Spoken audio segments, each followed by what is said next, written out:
പുന്നപ്ര വയലാർ വാർഷിക വാരാചരണത്തിന് കൊടിയിറങ്ങി. തർക്കം രൂക്ഷമാകുന്നു. KPCC സെക്രട്ടറിമാരുടെ എണ്ണം 140 ഉയർത്തും. നമസ്കാരം. ഈ മണിക്കൂറിലെ ഏറ്റവും പ്രധാനപ്പെട്ട 10 വാർത്തകളുമായി ജനയുഗ ഓൺലൈൻ മോജോ ന്യൂസിലേക്ക് സ്വാഗതം.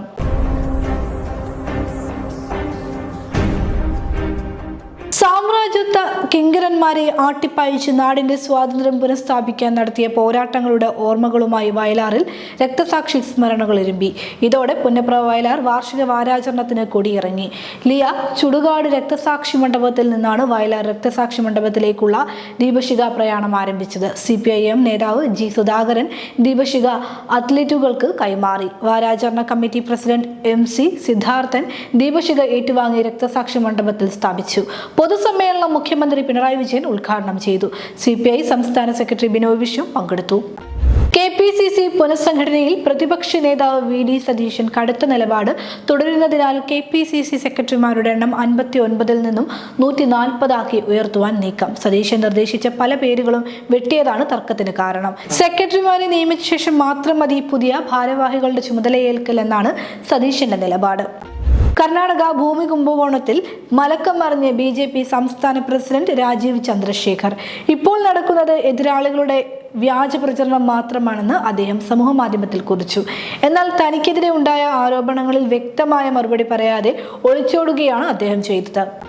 അയർലൻഡിന്റെ 10ാമത്തെ പ്രസിഡന്റായി അധികാരത്തിലേറിയ ഇടതുപക്ഷക്കാരിയായ കാതറിൻ കോണോളി തീവ്ര വലതുപക്ഷത്തെയും അവരുടെ കുടിയേറ്റ വിരുദ്ധ അജണ്ടയെയും ചെറുക്കുമെന്ന് കാതറിൻ കോണോളി പ്രഖ്യാപിച്ചു. കഴിഞ്ഞ ദിവസം നടന്ന തെരഞ്ഞെടുപ്പിൽ തന്റെ വലതുപക്ഷ എതിരാളിയും മുൻ ക്യാബിനറ്റ് മന്ത്രിയുമായ ഹീദർ ഹംഫ്രീസിനെ പരാജയപ്പെടുത്തി വൻ ഭൂരിപക്ഷത്തോടെയായിരുന്നു കാതറിൻ കോണോളിയുടെ വിജയം. മോന്ത ചുഴലിക്കാറ്റിനെ തുടർന്ന് തമിഴ്നാട്, ആന്ധ്ര, ഒഡീഷ സംസ്ഥാനങ്ങളിലെ വിദ്യാഭ്യാസ സ്ഥാപനങ്ങൾക്ക് നാളെ അവധി പ്രഖ്യാപിച്ചു. കനത്ത മഴ, അതിവേഗക്കാറ്റ്, വെള്ളപ്പൊക്ക സാധ്യത എന്നിവയെക്കുറിച്ചും സംസ്ഥാനങ്ങൾക്ക് മുന്നറിയിപ്പ് നൽകിയിട്ടുണ്ട്. ആരോഗ്യ വകുപ്പിന് കീഴിൽ ലോകബാങ്ക് സഹായത്തോടെ Kerala health system improvement programme നടപ്പിലാക്കുന്ന 3400 കോടിയോളം രൂപയുടെ പദ്ധതിക്ക് ലോകബാങ്ക് അന്തിമ അനുമതി നൽകി. പദ്ധതിയുടെ 70% 2400 കോടിയോളം രൂപ ലോകബാങ്കും ബാക്കി സംസ്ഥാനവുമാണ് വഹിക്കുന്നത്.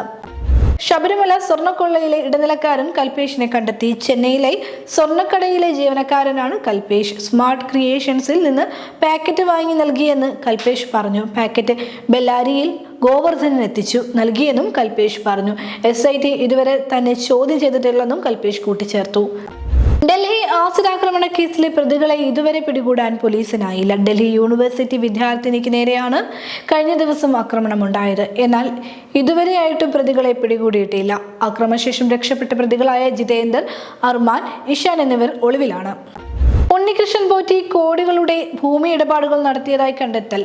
ഉണ്ണികൃഷ്ണൻ പോറ്റി നടത്തിയ ഭൂമി ഇടപാടിന്റെ രേഖകൾ പ്രത്യേക അന്വേഷണ സംഘം കണ്ടെടുത്തു. പലിശയ്ക്ക് പണം നൽകിയതിന്റെയും രേഖകൾ SIT കണ്ടെത്തി. കാമറൂണിലെ ഡൂലയിൽ സുരക്ഷാ സേനയും പ്രസിഡന്റ് പോൾ ബിയയുടെ പ്രതിപക്ഷ കക്ഷി അനുയായികളും തമ്മിലുണ്ടായ ഏറ്റുമുട്ടലിൽ 4 പേർ വെടിയേറ്റ് മരിച്ചു.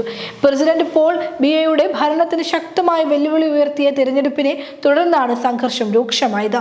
ഫലപ്രഖ്യാപനത്തിന് 1 ദിവസം മാത്രം ശേഷിക്കെയാണ് സംഭവം. ജനയുഗ ഓൺലൈൻ മോജോ ന്യൂസിലൂടെ വീണ്ടും കാണാം. കൂടുതൽ വാർത്തകൾക്കും വീഡിയോകൾക്കുമായി ജനയുഗത്തിന്റെ വെബ്സൈറ്റ്, YouTube ചാനൽ സന്ദർശിക്കുക.